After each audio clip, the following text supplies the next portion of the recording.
A letter from Kalyuki Kuranti, Pathfinder of the Shrine near Purple Meadows.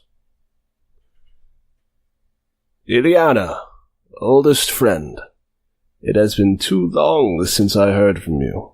That globe-trotting wife of yours certainly keeps you busy, adventuring across the archipelago. Don't you ever think it might be time to slow down a little, let your bones rest? Mine creak ever louder these days, and you're not much younger than me. A group of adventurers arrived in town recently. Said they were sent by you. What, you can spare muscle, but you can't spare paper? I suppose you might have thought I didn't wish to hear from you after the way we parted.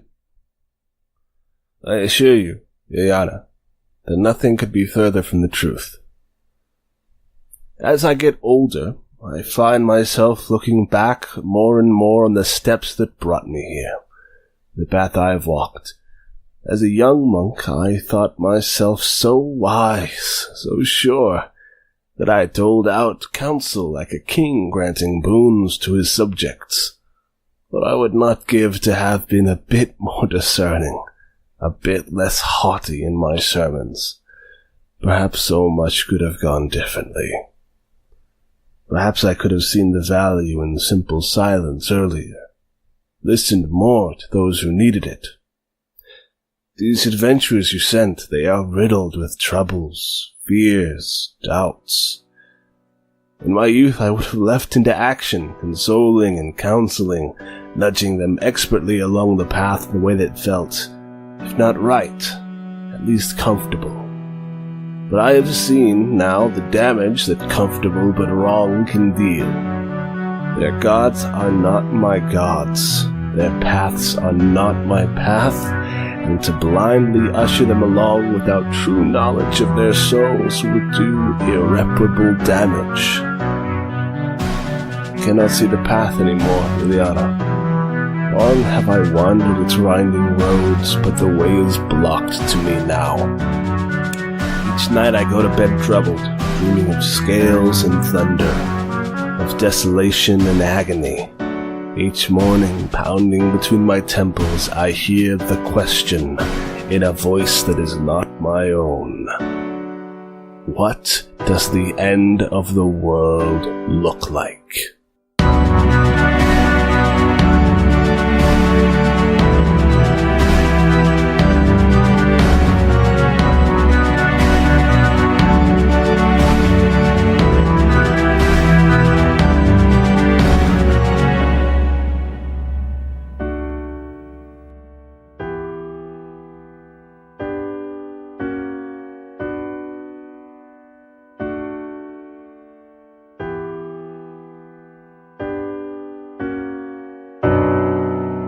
Hello, and welcome to Roll Dice and Cry, an actual play podcast where we roll dice and you cry.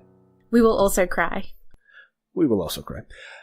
Today, we are returning once more to our Beast team, our festival team, here in Kilnear Purple Meadows, hoping to save the blooming festival of spring. Doing a great job at it. You're doing so good. At us. Last time you met with the leader of the village, Donda Rowe, had dinner in her house, slept in the town hall, met some nice folks, got a little bit of intel, and that's the next day. Ford is not currently with Adeline and Radiant. You've split up. Adeline and Radiant have gone to the lake to the northeast, trying to figure out why this lake was shut down by the structure forces, the government of Zoliat. Well, Ford decided he was going to help pick up the slack, or at least do his part to help this village maintain its productivity during this time of strife by helping out of the factory for the day. And so Ford isn't currently with you, as you've gone, along with Jameson, points the way to the lake, found it full of guards, found it full of, the lake is being trawled by a number of crab fishing boats, And you just watched as a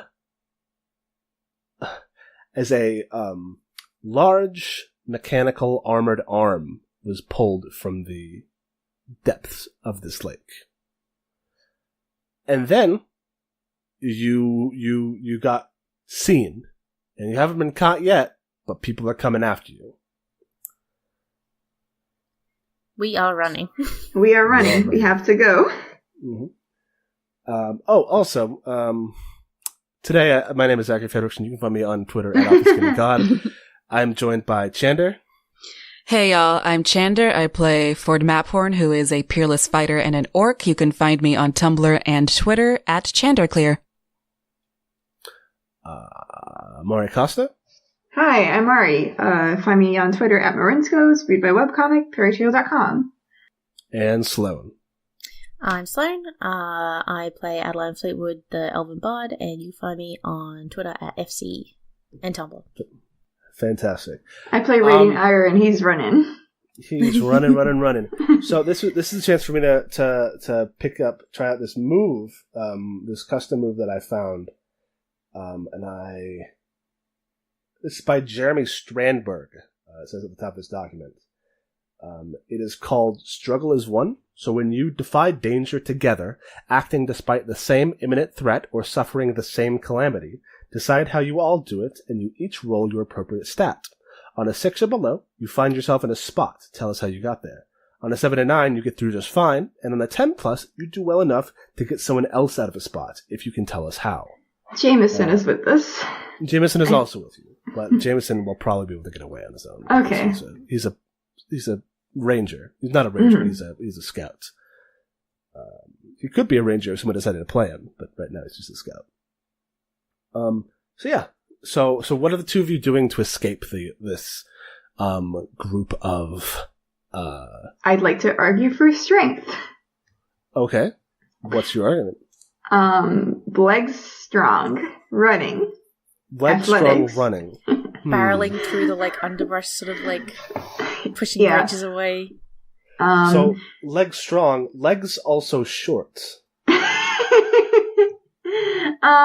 So here's the thing. In D&D terms, this would be athletics more than acrobatics, and athletics is a strength roll.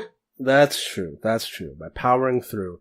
You're not getting out of the way or acting fast necessarily. You're mostly just, he's these big legs. Yeah, so he's not exactly being sneaky about it. He's not dodging and weaving amongst the trees, but he's doing his best. Like a tiny little elephant barreling through the brush. Mm-hmm. All right. God. Sloan, what are you doing? Adeline. Charisma. I'm just so friendly at the trees. Please hide me. No, I'm thinking either Constitution to long distance, not get tired from running. Okay, all right. Or Wisdom, and which would just be knowing when to stop and hide, sort of, rather than keep running. I guess either of those. I mean, Constitution is better than Wisdom for me, but whatever is narratively. So what you're trying to do is, since you have the head start on them, and you just want to run as far as you can. Yes. And not so that they get tired running after you before they get close enough to catch you. Yeah. Okay. Sure. I can see that. So both of you roll and we'll see how this works out. Oof, big money. Big money, no whammies. Okay. Big money! All right. Hell yeah. I got okay amount of money. I rolled a 10. I got 8. All right, an 8. So Sloan, Adeline. Lord, I'm not doing character names today, I guess. I'm an elf. Adeline. That's the secret. Sloan is actually an elf. She's been helping us make sure that this is accurate. No. So Sloan, Adeline, on a 7 and 9, you get through just fine. Radiant, on a 10 plus, you do well enough to get someone else out of a spot, if you can tell us how. And so you don't necessarily have to help Adeline out of a spot. But if you want to say that you helped Adeline in some way, that's cool too. I got this image of Radiant holding Adeline in the air above his head and just booking it. If he can do that, he will do that. I just been imagining him pulling Adeline through the woods, holding her hand, just going very fast. I love that. Please, I love it. You know, in Spirited Away when Haku is just running with Chihiro through all of these flowers or whatever. It's like that. Yeah. Okay. I love that. Cool. So which direction are you running in? Downwards. Away. Downwards, yeah. So south. You're running south. Yes. Alright, so yeah. Yeah, avoiding guards when possible. I mean, neither of you are being sneaky. But True. Yeah. Sure. Yeah. I'm just gonna open up most of this map so you see what's around. So good. Yeah, you that with a 10 plus and an 8, you're able to get there. You're just just slamming your way through the underbrush. If they had a tracker, they would be able to track you. Because you didn't cover your tracks very well. No. How's Jameson doing? I think when you finally have time to, when you catch your breath and look around and you see there's no one near you, Jameson just walks out from behind a tree. Oh. Jameson, thank goodness you're okay. Yeah, I'm fine. I disappeared. And he turns and we look and we see a radiant shaped hole just going as far as you can see back into the forest. That's not, they can follow that. If they're not idiots. We just have to run away from here, from this place. And now they have a trail and they'll follow it and then we can take another route and they're going to be like, what? They're not here. Oh, boy. And he kind of runs his hand on his face. He's like, yeah, I guess this is as good a place as any to make it, I don't even know. I'm so flustered. What the hell was that? What was going on there? They had a robot. They have a robot? I don't know. Doesn't it look like a robot? It does look like a robot. Oh my god. We should tell. We have to get back to the town. We need Ford and our robots. Okay. Are you just gonna have a dust up in the middle of the forest? Is that a question from Vic Jameson? Yeah.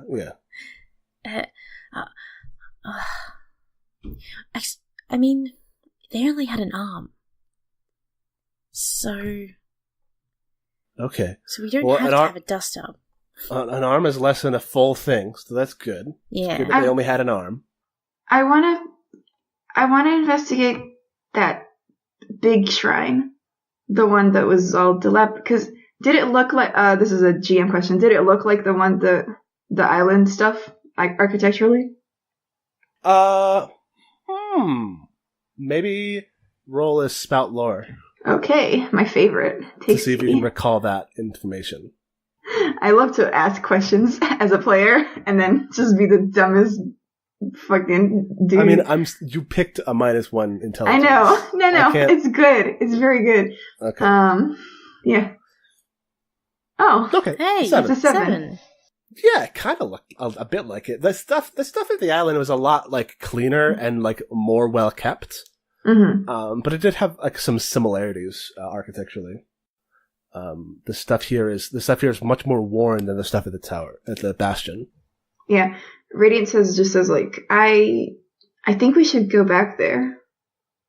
Maybe at night with Ford. Yeah. That sounds like a crazy thing. Well, they had a lot of guards there. Well, at night we have the cover of darkness.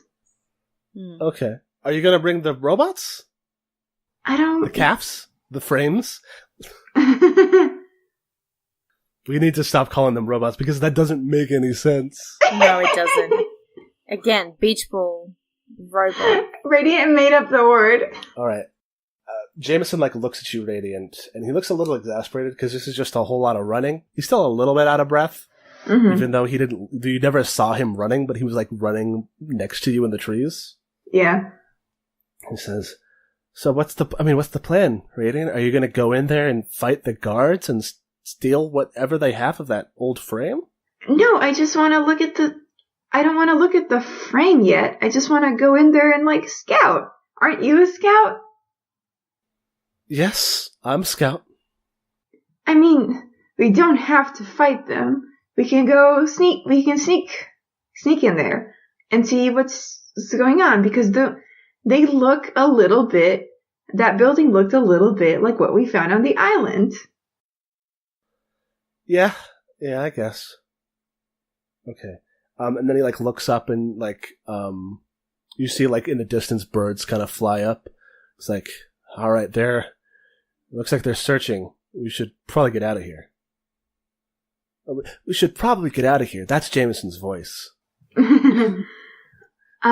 He's Yuri Lowenthal. Okay. Is Radiant smart enough to think that the guards are going to ask who showed up in the village, who's new, and who would investigate? Because we're the only people who showed up in this village in the past day. That's true. Do you think they'll tell? Do you think they'll ask? Do you think they'll tell as well? I'm going to do another spout lore to see how Radiant is, how insightful Radiant is. Okay. Or maybe it's a wisdom. I'll do wisdom. I mean, a lot of it, there's parts, like, in terms of, like, what Radiant believes and what Radiant thinks. Mm-hmm. Like some stuff it's kind of fun to make you roll for, but, like, you should also know what Radiant knows. You know what I mean? Because I always get, like, a little afraid that I'll, like, say something that's, like, out of character. Because I want to play him good. You don't want to be too meta? Yeah. I understand. Do you think Radiant would be, like... So the thing you're worried about is, like, the guards coming to the town and be like, who came here? Yeah, because we ran south, and I don't know if they saw us or anything, but, like, Radiant is blue, like, bright blue, so shouldn't be too hard to find. Adeline's an elf. Yeah. And, like, if they follow the trail south, they'll ask the village if they saw anyone new around. Mm-hmm. So I mean, that doesn't sound too crazy for him to, like, suss out. Yeah, Radiant, like, posits this, like, should we hide? Like, should we ask them to cover for us? Like, what should we do? Do you think they will cover for us? I don't know. They seem to really like this place. And, like, this government and, like, these guards. They seem to really be into this. We should talk to Donda. I think maybe if we just show her the calves, maybe she'll believe us about them doing something. Yeah, we should show them the calves. I think we should just start with Donda. If we show them to everyone, it's easy to try to calm one person down if they're upset, or if they're afraid of it. If the whole town doesn't like the calves, that's more difficult. Yeah. Yeah. Yeah, that makes sense. Alright. We should tell Ford. Oh, well, yeah. No, I was going to keep... Ford can just guess. No. Ford didn't want to come on this adventure. Alright, Jameson kind of, like, sighs and he says, well, whatever you decide for that, it's going to be your decision. I'm not going to tell you what to do, but right now I think we should get out of here. Agreed. Yeah. All right. And Jameson, like, picks Radiant up so his big feet don't make any footprints. He's got tiny feet. It's tiny couple feet. Are they tiny feet? They're like pretty small. His hands are big. His hands are big. That's the thing. Yeah.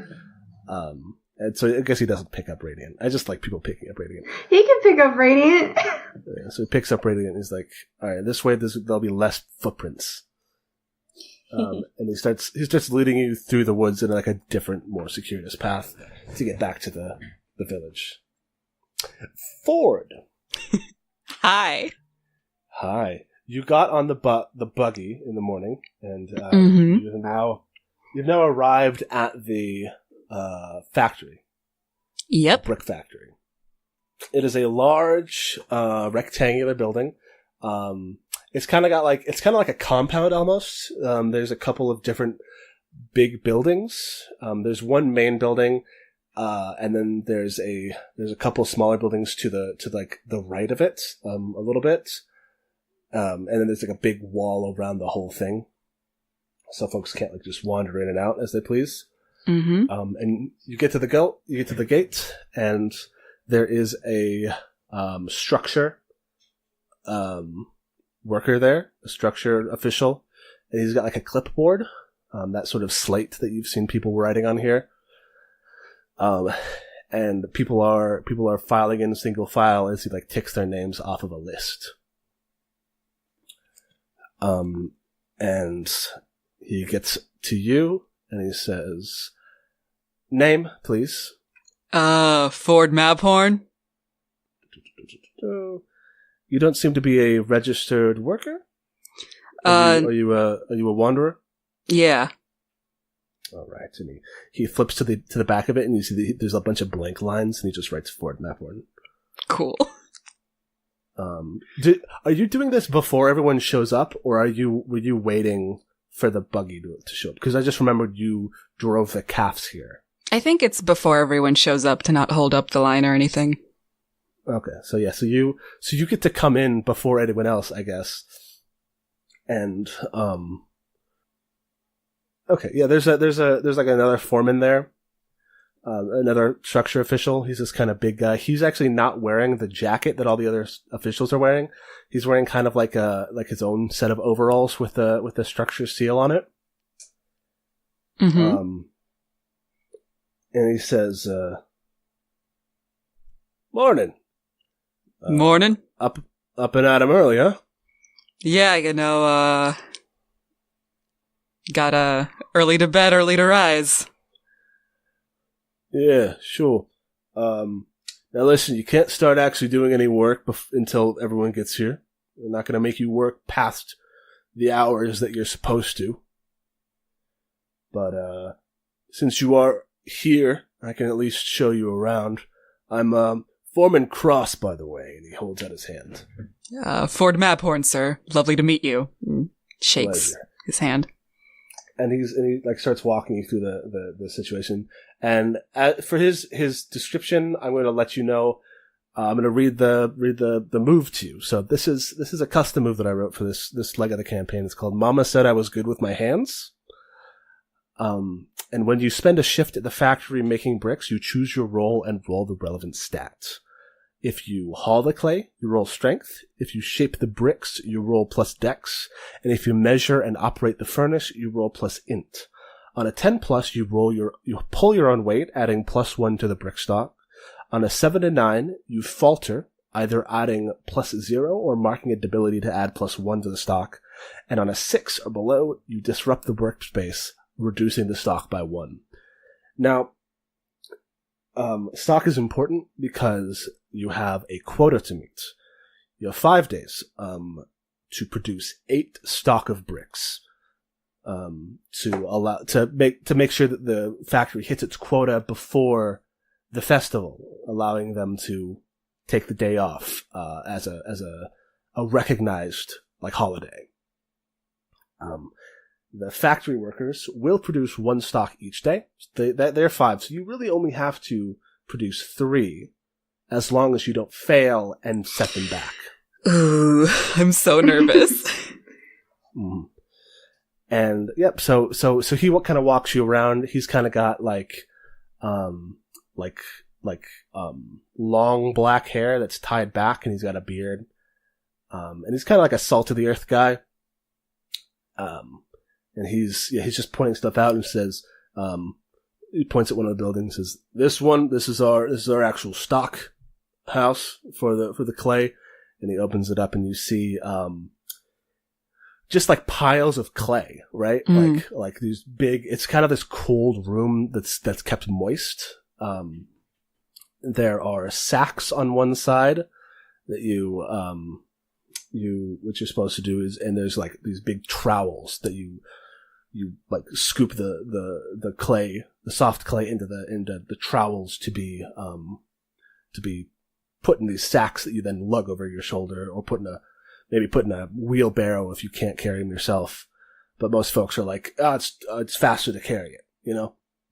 Like you can, I was watching like a video of like people processing like cocoa beans, and like just these huge like 150-pound bags. They're just slinging them over their shoulders and carrying them around. So it's like a sort of similar vibe. And cool. It says, and he points from the clay from the storehouse to the biggest building. Says, now you take the clay from the stockhouse to the shaping room, and that's the biggest building. And he walks you in there, and you see it's like these big rows of tables. On each table, there's like a little what's it called? Like diagram, with like the dimensions of the bricks carved into it. So you can see like, each person, when you haul the clay, you bring the clay to each table in turn, where they each have like a spot where they then place the bricks, shape them, and then you put your bricks on a tray, and you slide that tray down to where they are all collected and taken over to the furnace, which is a big firing furnace where they are fired and made hard. He says, that's pretty much the gist of it. It's hard work, you know. It's detail oriented. It's important that you are regular in your discerning in your shaping of them. But if you want to just take a hauling position, that's a bit easier as long as you're careful and you don't dash clay all over the floor. Think hauling would be a lot more my speed, sir. Yeah, I understand. Most folks pick that on their first job, their first shift. It's simple, easy, but no less vital. The work you're doing is important. Every time we fill a shift, every time we fill our quota, we're making sure that the entire country is stocked correctly. And you don't seem like you're from around here, so you probably don't care as much about the stability of the structure, but I still appreciate you coming here and putting the time in. Thank you, sir. He kind of claps his shoulder and says, but you got a couple hours before the folks get here, so, I don't know, do you want to play cards? Yeah, sounds good. Cool. Do you want to, like, talk to this guy while you're here at all, or at all, like, questions about this? Because he's, like, also a member of the structure? Or do you want to just skip ahead to... I don't know, I'm trying to think about what I could ask him. And, I think Ford goes, I heard the lake nearby was closed down. Stuff like that happen often? It's... Listen, I assure you that the actions of our brickminder are for a greater good.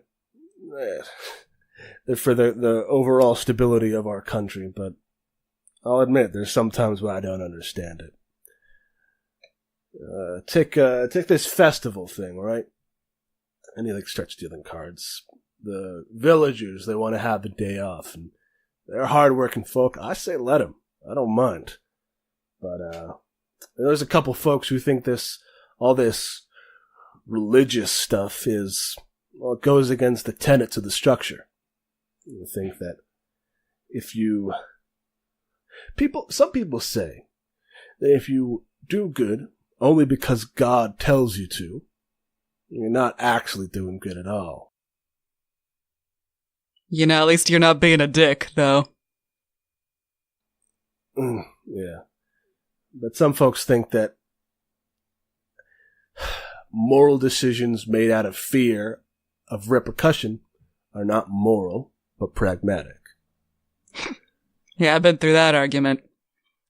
Not much of a religious man myself, gotta say.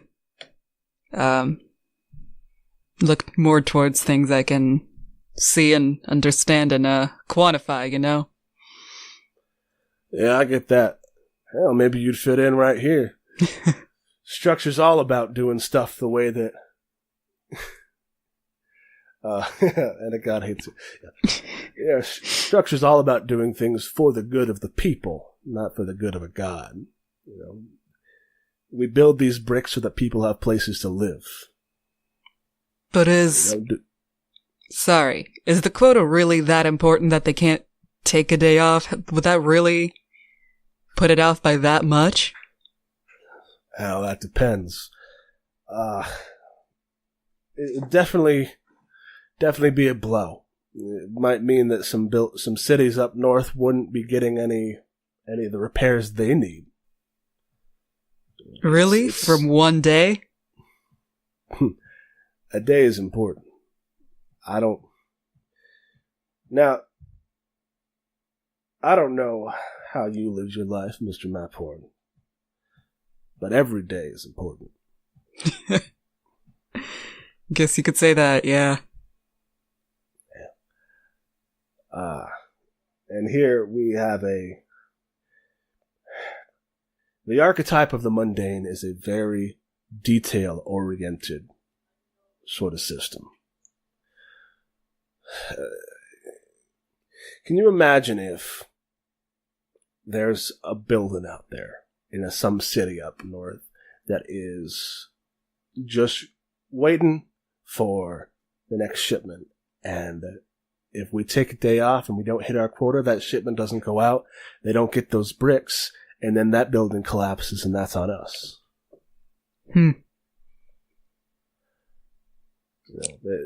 Everything's connected. Balance. Everything's connected. We are a structure. Every brick holds the others in place, and every brick holds up the wall. If you have a missing piece, it all falls apart. It's very delicate for as strong as we are. Yeah, I getcha. Well, you know, we could take the day off without hitting our quota, and we might get lucky, and no bad might come of it. But that's not a chance we want to take. You know, that's not the way. That's not the way the structure operates. You don't want to roll the dice.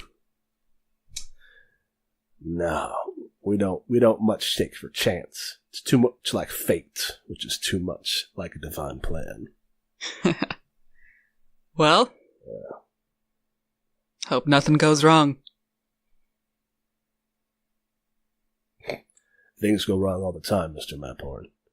That's why we gotta make sure that we're ready when they do. Ain't that the truth? And you hear the buggy come up, and it, pulls to a stop outside, and you hear folks start shuffling off. He says, "Well, looks like it's time to get to it." And he goes and he gets himself I think he goes and puts on his jacket, his structure jacket, to show that he's an officer or a official, and goes to greet the workers. Cool. Yeah, Ford kind of trails after him. Mm-hmm. And folks start to filter in. You do see Pachari there, who his name is written down next to yours. Clap him on the back. Hey, big guy. Hey, you're quite a. Oh man, I can't even remember this morning. You say goodbye? Yeah. You asked me how many sit-ups I do. I bet it's a lot. That's exactly what I said. Nice. All right. I'm not really much for details, so I'm gonna help you with this Holland stuff. Great. And, yeah, seems since Pachari's with you, you're gonna get a +1 forward. On your work today. So I think now this is the time to roll. Okay. Do you want to talk to Pachari about anything while you work, or are you gonna just concentrate on your shift?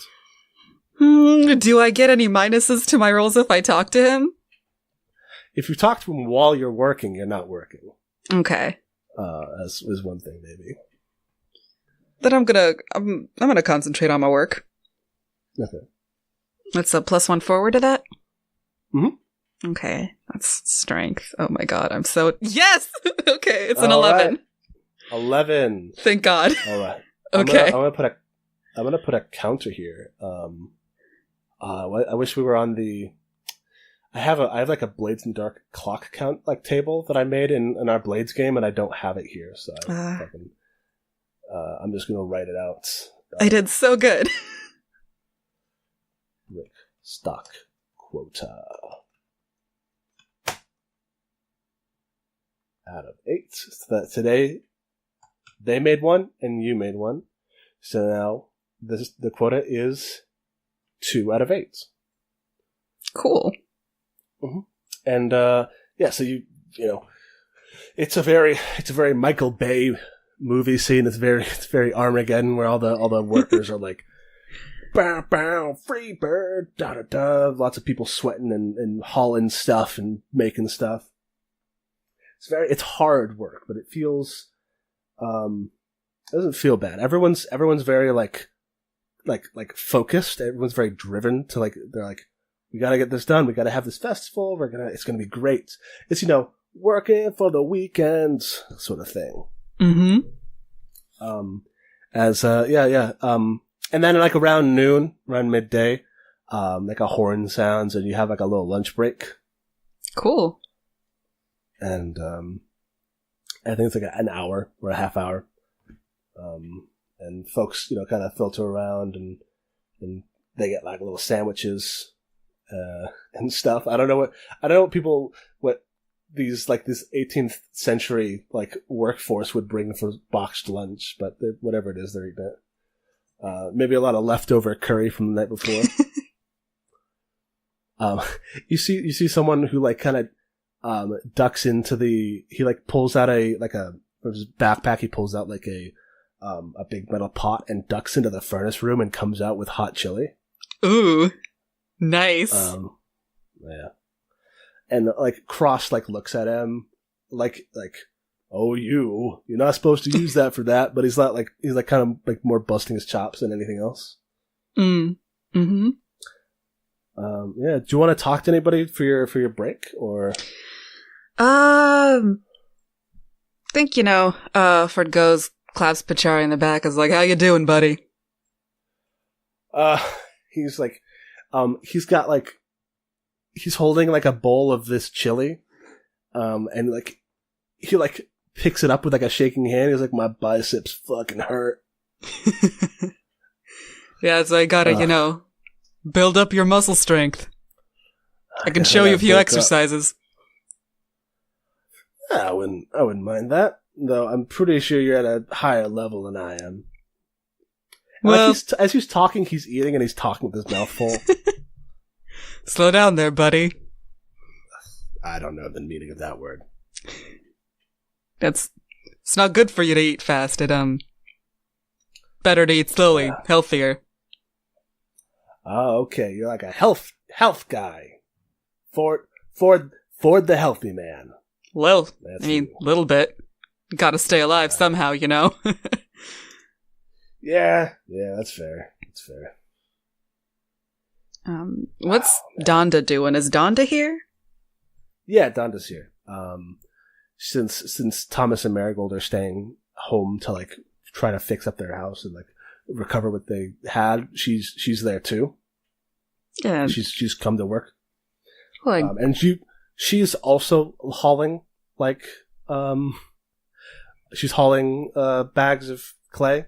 And I bet there's this scene in this montage of your shift where you got one slung over your shoulder and Pachari is dragging one along the ground and then Donda's got one in each hand. Oh man, yeah, and then Ford squares up and also grabs one in each hand because he's not gonna get left behind in the dust. Yeah, it's very good. I think he goes up and he's like, "Hey, how Thomas and Marigold doing? How's the kid?" They were all right when we left. There was at least a few days, maybe a week between this attack and the last attack, so we should probably be safe. But I am worried. This kind of thing hasn't happened here before. Yeah, I think a lot of things are going to start happening that maybe haven't happened before in a while. Her eyes narrow and she says, "That's extremely cryptic and extremely ominous, Mr. Mathorn." Ford laughs. Is like, yeah, that's what I said. But, you know how seers are, I guess. I haven't met very many of them, but... Yeah, it's not the kind of thing you see very often. It's definitely not the kind of thing most folks would tell you about. No. You, Yeah? You seem like a more of a mercenary type, Mr. Maphorn. I hope you forgive me for saying. No, you're absolutely right, ma'am. That I am. Are you planning on requesting payment after this? Well, I figured, on behalf of, Marigold and her husband and the kid, yeah. Send whatever I make today their way. That's not what I meant. Are you, for protecting the town, are you going to ask us to pay you? Oh, no. We have an alternate revenue source. That is also cryptic and ominous, Mr. Maphorn. Yeah. And she stands up and walks away. God damn it. Yeah. And the rest of the day, goes on without too much difficulty, I don't think. You rolled your 11. You hit your stock. Great. People clap you on the shoulder. They're like, Maphorn, did great. Strong man. Cool. Strong boy. At the end, that same, there's a table now set up at the entrance when you leave. Cross is there, and so is the other guy, whose name is Ren, and he is like the he's like the accounting officer for the whole thing, for the factory, and they've got this stack of papers that you walk up to Ren, and he asks your name, and you give your name, and he writes your name, and he hands it to Foreman Cross, who then takes a rubber stamp and stamps the bottom of it, cool. And then hands it to you. And it says, what's the word, the name I came up with for this thing? I don't remember if it was like a special word or something else. Yeah, it just says, it says acknowledgement of work rendered, and it's got like the date and your name on it. He says, just take this to the trading post at the village, and he'll set you up with your day's pay. Thank you, sir. And yeah, so you just walk, and everyone gets that. Cool. Mm-hmm. Let me double check how much that should be. I think there's like a thing that's like, this is how much a day of work costs. Services. Bribes, that's a different thing. Oh, okay.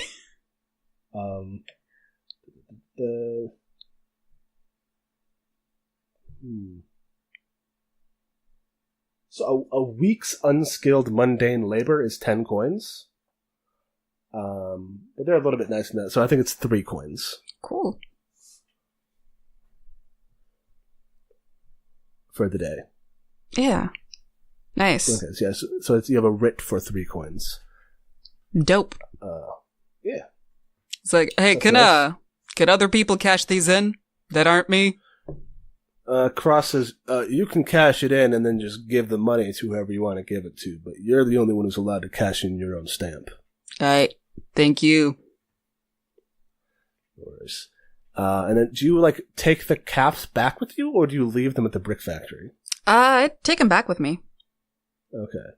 But I wanna catch Donda either leaving the brick factory or going into the town. Yeah, I think you can catch her leaving the brick factory for sure. She's like the last to leave because she makes sure that everybody else is like settled first. Goes, hey.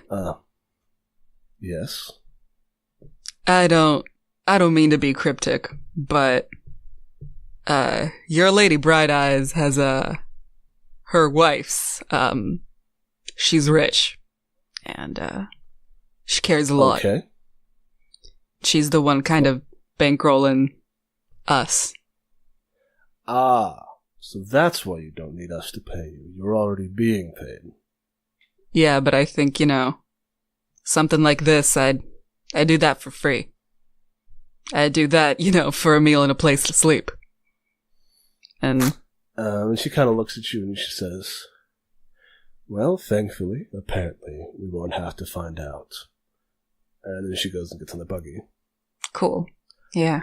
And Pachari clambers up onto the carriage, under the wagons that the calves are on. Cool. And he says, Ford, they got a wagon. They got a buggy. You don't have to, drive this thing everywhere. Yeah, it's a security blanket. Right, your statues. And he, puts up air quotes. Yeah, buddy. So, you come to the festival often? Nope. Yeah, it's gonna be my first time. First time, damn. First time. Me I haven't too. had a chance to get down here this time of year. I always wanted to see it, though. Folks say it's nice. So you've been around here other times a year? Yeah, sometimes. I pass through. I pass through everywhere, really. Why doesn't no one here recognize you? I just got one of those faces. Blend in. Really? Seemed like a standout enough to me. You haven't lived here long enough. That's fair. And you take the cart back to Kilner Purple Meadows, where you leave them again. These robots are just sitting in there when are they gonna get us? When are they gonna use us? Okay, we're going somewhere else. I wonder if they're gonna pull us out then. Oh, nope. Okay. Just gonna sit here for some more. Yeah. So you arrive at Kilner Purple Meadows, where Jameson has already brought Adeline and Radiant. You've managed to shake your pursuers. And where do you all regroup? I want to go cash my thing in first. Okay. As soon as Radiant sees Ford, he just runs at him Ford. I think Ford still has clay all over him and his shirt's probably off and he's just looking kind of tired and he's like, yeah, Raids. Wait, there's another one. Another calf. We've seen the structure holding a big metal hand out of the lake.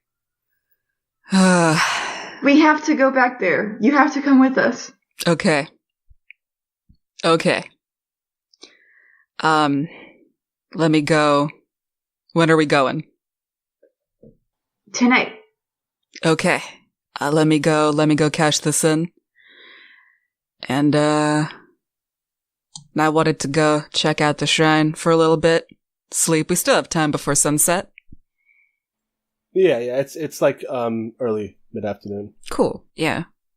I want to go check out that shrine again. What are you doing at the shrine? I don't know. Remember last night with the glowing eyes? Oh. You think? What? But he was so unhelpful last time. See, our little dude's god really doesn't like me. And I know it's not God stuff, the path, but Lady Bright Eyes and Deep Lore kept talking about a path. And now there's a shrine here, so might as well check it out. But that monk wasn't helping at all. No, but he was being all cryptic and stuff. You know who else is being cryptic? Nemo, Deep Lore, whole apocalypse stuff. We don't even know what it looks like. I thought it looked like great big monsters. Yeah. Doesn't it look like a big skeleton that tried to kill us? Yeah, but we don't know where it's coming from. We don't know what's causing it. We don't know anything. And personally, I could use some advice and a nap. I guess we could go to that guy. Y'all don't gotta come with me, but... No, Radiant wants to go. Yeah. If it's about Chella, he's gonna go. Cool. Real quick, Ford goes, cashes in his thing, and gives the coins to, the Lime family? The Lime family? They are limestone. Limestone. The Lime family. All bugbears have like stone names. That's cute. Oh. Or minerals. Eustace Flint. I get it. Okay. One of there's a guy in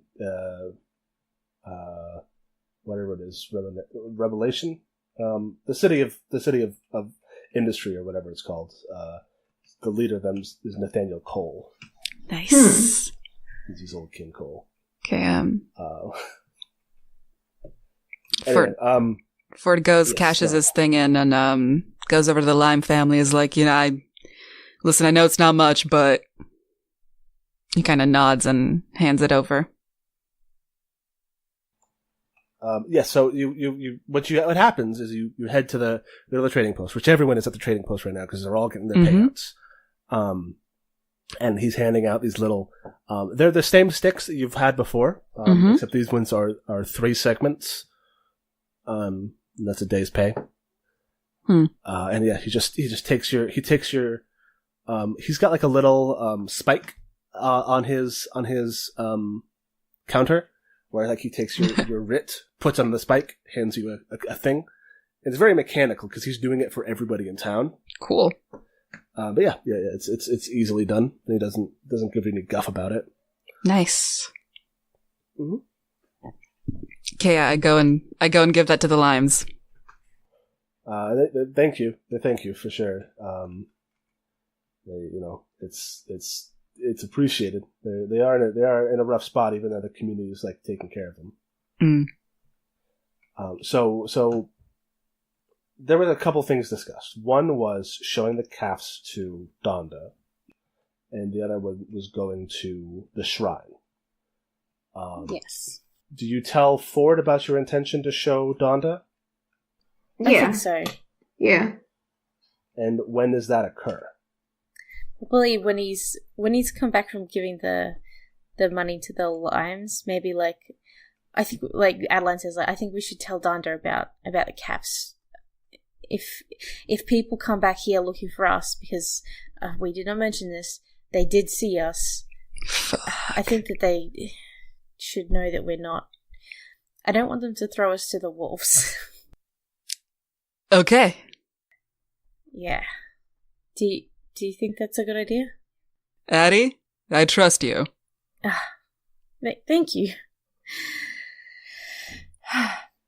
So what I think you could do is you could take them halfway to the shrine and bring her out to the outskirts of town with you and show her on the way. Yeah. Hey, Donda, follow us 3 strangers out into an isolated place, just real quick. Momo probably wants to come too, because she likes going to the shrine, because that's like, I'm training to be I'm going to attend that thing, so I should be there whenever anybody goes there. Of course. So Pachari is there, and so is Momo, and Jameson, obviously, because we have the calves with you. And he says, are you guys sure about this?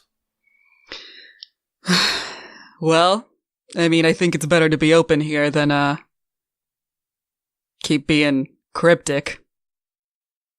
I think we need Donda on our side. Okay.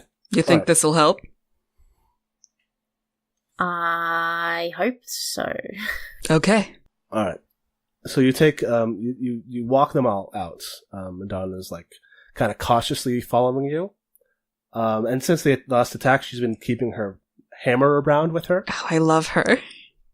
So she's kind of got it slung on her shoulder, resting on her shoulder, as she walks out into this field with you, with the carts. And she says, "All right. You brought me out here. I'm here. You've got something to say? Say it." And Pachari's like, "Yeah, I'm really excited. What's up? You're hiding some shit. I want to know what it is." Radiant pulls the tarp. Oh my god. Please don't tell anyone. But, robots. Okay, so the monsters that have been attacking you, we've fought one before, and we fought them in these. Radiant gets into Beatty. Oh no. Oh boy. No, okay. Raids, maybe don't. No. I'm not gonna make it stand up or anything. Just like it. See, it lights up. So Radiant.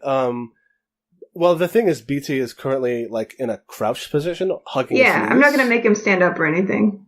I just thought because they're in an inert travel mode right now, that they would kind of have to like expand a little bit to be usable. Okay, yeah. Gets up a little bit.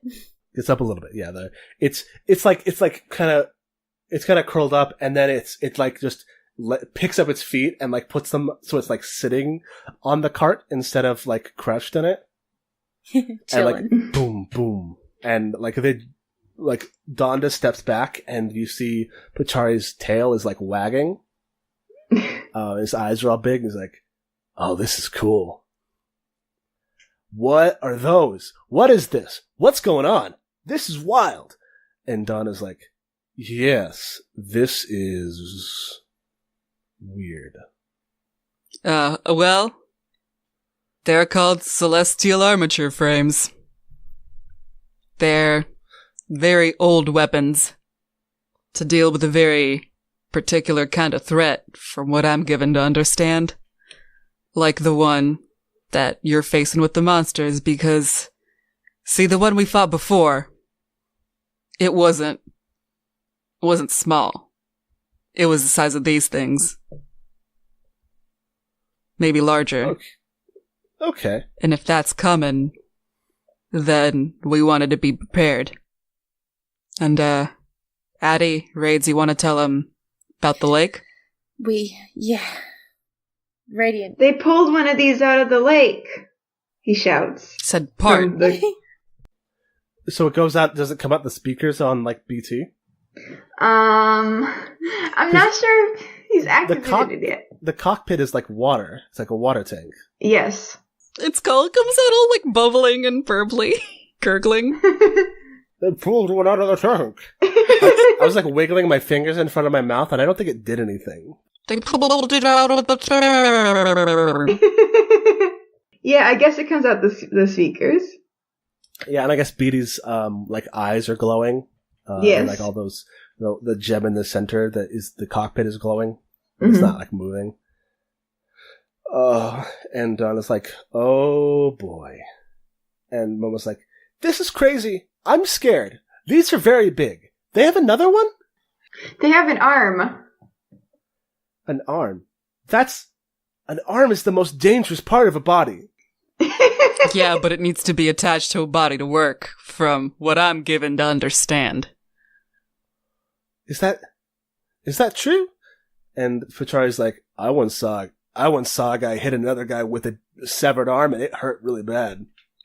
Yeah, but you try lifting one of these arms. That's true. What if they put it on a boat?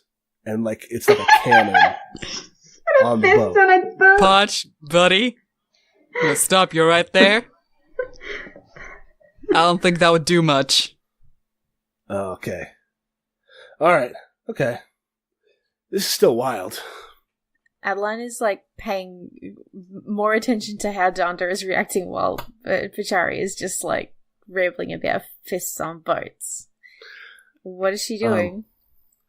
Donda is, her, like, you can see, like, her hands are kind of flexing on her, on the handle of her hammer. Like, have you ever watched a baseball player, like, kind of, like... Yes. On a bat? Yeah. Mm-hmm. She's doing that. Arthur meme. Yeah, kinda. That's going to be even more out of date by the time this airs. Coming at you with the fresh content. Fresh content. It's not even fresh now. No. She hefts the hammer off of her shoulder and like kind of slams the head into the ground and like everyone stop talking.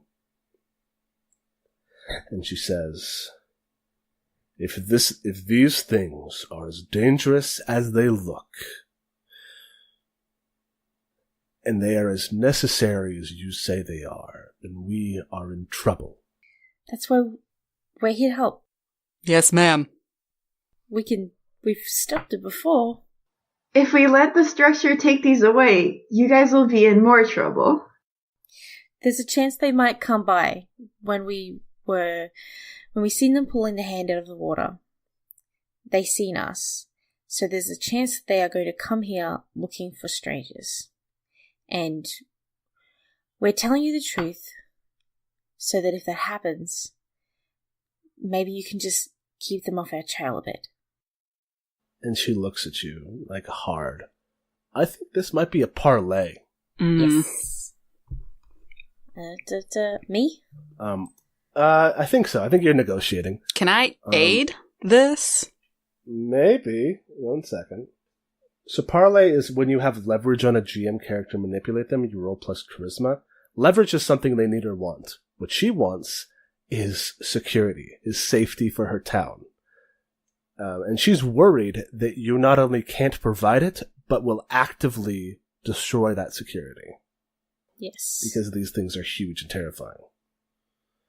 So you're going to roll charisma. On a 10 plus, they'll do what you ask if you first promise what they ask of you. On a 7 to 9, they will do what you ask, but need some concrete assurance of your promise right now. And Ford, you might be able to aid, but I think this is an Adeline thing. That's fair. I'm trying to think of how I can flatter her so I can get that +1 from my cool necklace. But I don't imagine flirting with her right now would be super appropriate. So, what would Ambrose do? What would Ambrose do? WWAD. Now let's look at this. The description of your magical item. Yeah. Because we haven't used those much yet. No. You have the silver tongue choker, so it you take +1 while you parlay using grace or flattery. Grace.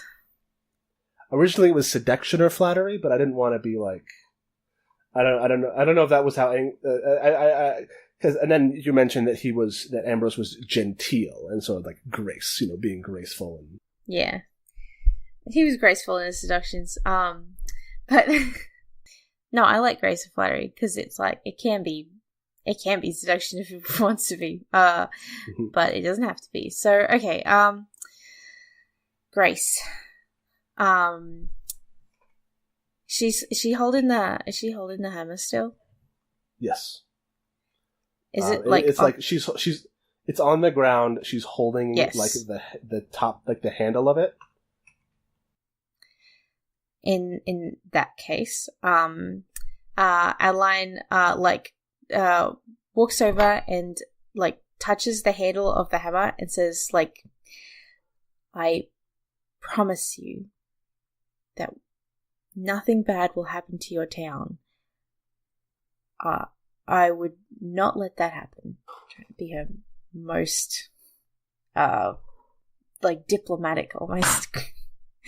Does that count as graceful? I'll let you have it. Thank you.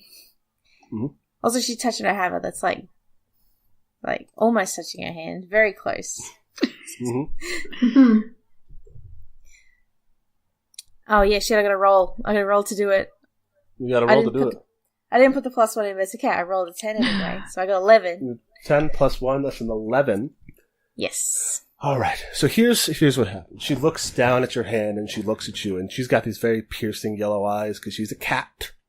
I love it. Mm-hmm. And she says, "If you're gonna rumble with something, you will not let that fight take place in the village.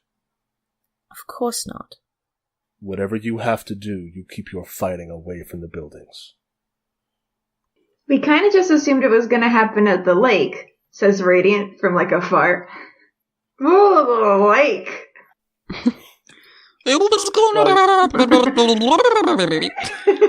You're very good at that.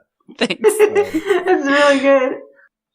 So, but yeah, I mean, I don't know. Who knows what'll happen, but her promise that she demands of you is do not let fighting. Whatever it is come to the town. They've had enough destruction already. We wouldn't put your people in danger like that. We'll keep it away. Good. Now, that thing is scary, and it looks like Radiant is drowning, so... I'm not! But yeah, you got her. They will vouch for you. I also need to know how Momo is doing, because we have not brought that up. How you're what? Momo. How's Momo doing? Yeah. She's losing her shit. These are huge and terrifying and very big. And she says, she's like, oh man, oh boy, oh gosh, these were here the whole time? Yeah. Yes. Radiant gives it a thumbs up with Beatty. Oh gosh, just moved. These aren't gonna hurt us, are they? No. Thumbs down. Oh no, it gave me a thumbs down. For no! That means no! And she kind of like, her ears are twitching, her tail is twitching like mad, and she like kind of creeps forward and like touches the foot of BT. Very carefully Radiant like holds BT's hand out so like she could climb on it if she wants, just to see. Like, no hurt. No danger. When it moves a little bit, she like dashes back and then like sees that it's just open and like kind of very slowly creeps forward and steps in the hand. Radiant takes it very, very slowly all the way up to where the cockpit is and like pokes his head out and is like, see? It's fine. I'm good. I have complete control over it. This is wild. Wait, no, that's a lie. He can't say that. I have complete control over it most of the time. When you say most of the time, she jumps out of off the hand and like scurries down. Ford goes, Donda, Momo, Potch. All we want to do is help. Everything we've been doing so far, since we got here, has been to try and help you. And if you don't trust our moral upstanding, like I told you before, we are getting paid to do this. Well, there's few things you can trust more than somebody's desire for money, says Donda. Charlie's like, I don't know, I think they seem pretty nice. So, I know I'm an outsider too, but I think they're cool. Thanks, pal. Pachari's got her back. Yeah, Pachari's got your back. And he says, alright, so when are you punching stuff? When are you fighting? When's the match? Well, we gotta... You don't know what we're fighting yet. Yeah. Gotta do some more recon first. Recon. That sounds hard. I'm gonna leave you to it. This was fun, but I'm gonna go sleep. And Pachari, like, pieces out. Is it still, like, the middle of the afternoon? Yeah. I love him. I mean, it's late afternoon, but yeah. Okay. Fucking same. Mm-hmm. So yeah. What are y'all doing now? We're going to the shrine, right? Yeah. Going to the shrine? Yeah. Alright. We'll probably head to the shrine. Are we going to do the custom move for the shrine? That's a good question. Do you want to make an offering at the shrine? Ford does. Yes. What was the custom move? Oh yeah, shit. Yes. I would like to do that also. So yeah, y'all come back to the kiln, the shrine near Purple Meadows. Father Karanti, Pathminder Karanti, is there, and he's kind of just hanging out, smoking a pipe, with a cup of tea. And he says, adventurers, Welcome back. What are you doing here? Well, hear folks make offerings here? Oh, are you going to sacrifice another monster? Not yet. We don't got one with us, but would that work? I don't know. You can kind of just give whatever you want as long as it is worth enough. You know, because per the GM's discretion. So what is the role exactly? Okay, so this is a custom move for the shrine. It's called Paying It Forward. You make an offering at the Shrine of the Path, spend 10 coins, and roll +1 for every additional 10 coins. Alternately, you may offer an item per the GM's discretion. On a hit, the path shines before you. Hold 1 blessing. On a 10+, you hold 3 instead. When the path helps you on your journey, you spend 1 blessing for +1 forward on any roll. You may only use 1 blessing hold per roll. So basically what it is it's kind of the same as bolster, or where you like prepare for a journey and get to use it. Except this way, it's more like divine intervention than just like your preparation pays off. It's basically good luck. Okay. Cool. Ford, you want to go first? Yeah, sure. What counts as a good item? It's different things for different people. I don't know. What's worth it to you? Oh no, I'm not giving up my telescope. No. Telescope would be worth a lot for you. Otherwise, I don't know. I don't see anything on here. I don't have anything. Adventuring gear, my old relic of signet ring that I have. Did you take the signet ring off that dude? No. No. Okay. Ford took the letter, right? I took the letter and I took the flask. Right. You should put that flask on your list. Oh, I should. That's like super important. That's a healing potion. That is. It's a restorative liqueur. Yeah. Other than the telescope, I can't see anything on your character's sheet that would be worth not coin. Yeah. I think Ford just gives 10 coin. Okay. So there's this box that like it's like an offering box, and what you're supposed to do is you put in the coins, and then there is a little door that you open at the bottom, and you pull out a fortune. Cool. Ford puts the coins in, is like very quietly like, listen, I know gods hate me, but oh my god, please. Something. God wanted me to choke. God wants me to choke, or my ancestor to choke, or someone to choke, and that someone's adjacent to me. So that's 2d6? Right. It would just be 2d6, flat 2d6. An 8. Okay. Okay, right. I hold 1. So you're gonna hold. So just mark that down that you have 1 blessing. You pull out the fortune, and in neat writing, it looks like it was written with an ink brush. It says, "Fortune comes to those who act on it." Okay, he shoves it in his pocket. Do Adeline and Radiant want to do anything? I was just looking at how much money I had. Radiant says that he'll pass. He's gonna pass on this. Okay. Yeah, fair. Don't have much going on in terms of stuff. Also, Radiant, you should put your quilt on your character sheet. Is it not there? I don't see it. Oh, huh. Yeah, I'll put it on there. Want to make sure you have your good stuff. Yeah. I think that Adeline is curious about the fortunes. It's interesting, okay. So she's going to do it. Mm-hmm.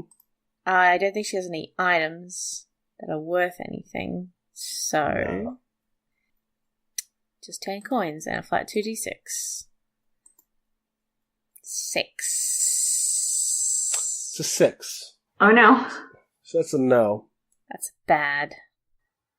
What did Adeline ask for? Was it just hey, some fortune? Yeah, I think she was literally just like what's my fortune? Yeah.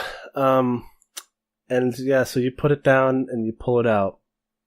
And it says, "A tree without roots is blown down in the easiest of winds."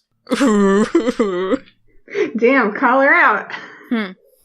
Probably a more poetic version is, "A tree without roots is blown down by the gentlest wind." Call her out. Call her out. It's she frowns at it, but puts it in her pocket regardless because it's keepsake. And great.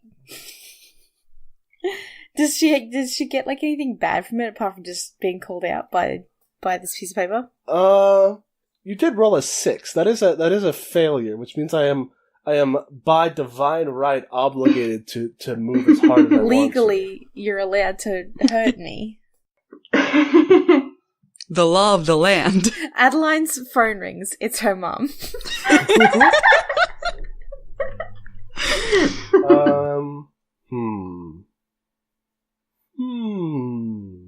Oh, I've got it. It's cold now, Adeline. Colder than you expect. And it's like there's snow on the ground, right? But hasn't snowed at all since you've been here. And it looks like you assumed that the snow on the ground was from, previous snowfalls early in the year. And then suddenly it gets a lot darker. It's late afternoon. The sun hasn't set yet, but it almost looks like night now as the clouds almost rapidly darken. And you look up and snow begins to fall. And first softly, and then a little more hard, a little thicker, until there is a blizzard in Purple Meadows. Can we also feel this, or is this an Adeline exclusive? No, this is happening in the world. Oh, okay. That was like a vision. I'm not hallucinating. Thank God. Right after Adeline did her fortune thing? Yeah. I mean, that might not be connected. It just, there was a 6, which means I get to do a hard move. Well, Ford firmly believes it's connected. Adeline, didn't put the paper in her pocket then, and, was holding it and looking at it, and then looked up to see the snow falling. That's the shot. Mm-hmm. Yeah, hell yeah. It kind of sort of pans upwards. Yes. I have a thing I want to do when we leave the shrine. Alright. So, Radiant left his shield in the shrine on purpose, and as they're leaving, he's just like, shit, I forgot my shield. And he just runs back to the shrine. And Radiant is gonna dump all 13 coins that he has in this offering box. And he says, he could have talked this entire time. Why hasn't he talked to me? Alright. And I'm gonna roll. Succeed. Or fail. I believe in you. Or fail. Oh, that middle road. Midway. That's an 8. Mm-hmm. Okay, give me a second to think of what this fortune says. So yeah, you dump the offerings in there, and you pull out this slip of paper. And actually, it's kind of funny, because I don't know if you saw the other fortunes that were written, but they were written in this very neat hand. And this one is a lot more swoopy and scrawling. Mm-hmm. Almost like it was written by someone else. And it says, "Do not lament the lack of negative attention."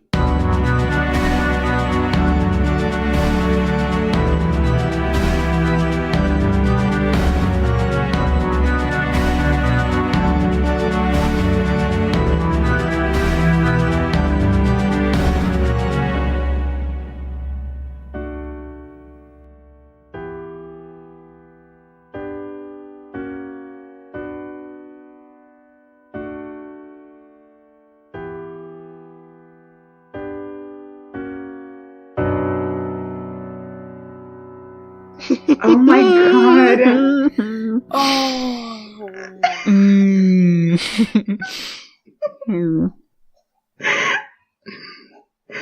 Why won't he answer my text? Oh boy. I'm so fucking stoked. Let's do some end of session moves. Yes. Right? Yes! Let's knock those out. When you reach the end of a session, choose one of your bonds that you feel is resolved, completely explored, no longer relevant, or otherwise. Ask the player of the character you have the bond with if they agree. If they do, mark XP and write a new bond with whomever you wish. I want to resolve the bond with Tyuku. I know she's not here, but it just doesn't feel super relevant. Uh-huh. So, can I do that? Yes, that growing apart still means like changing. So yes. Okay, so do I mark it? I mark an XP for that, right? Uh-huh. How many XP do I need to level up? 9. Level plus 7. Ooh, okay. Oh, maybe I will level up. In that case, so I'll just delete that. And I would like to write a new one with Ford. I just gotta think of one. Cool. I'm also deleting mine with Tyuku because I feel like it doesn't apply. It was formerly Tyuku owes me her life, whether she admits it or not, but I think in light of Ford doing a lot of stuff for Tyuku, and kind of more acting like he owes her, I don't think that applies character-wise. Okay. And are you gonna write one for Adeline? Yeah. Nice. I think of one. So you can think about those. We can talk about it in the next session. I'm changing my one with Ford also, and I will think of a way to say the words "Radiant is mad jealous" next session. Okay. Okay. Cool. So everyone mark an XP. Yeah, yes, I leveled up. Hi, congratulations. I've got 2 now.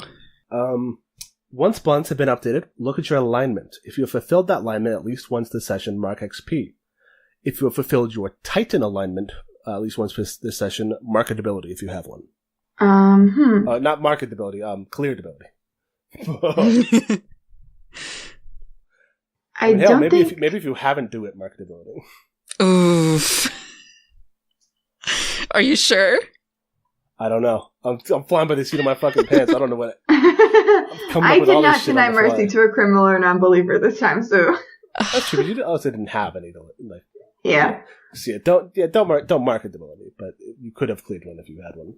I don't think I followed my alignment either because it was like endanger yourself following the precepts of your church or God, and I did not put myself in danger. You did not. You ran. You ran from the dangers. Can I argue that I didn't defend my allies?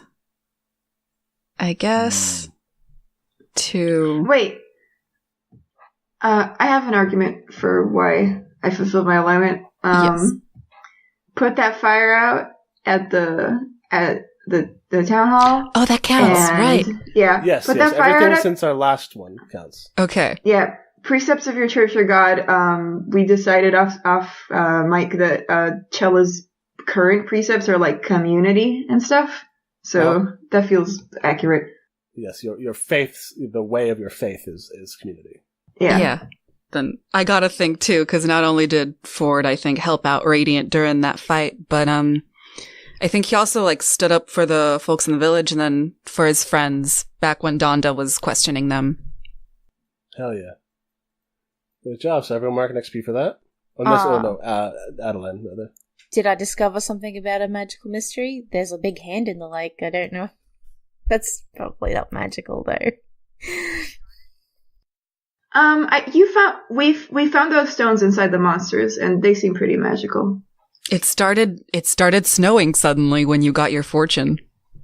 You also turned a man into a goat man. Mm-hmm. Mystery.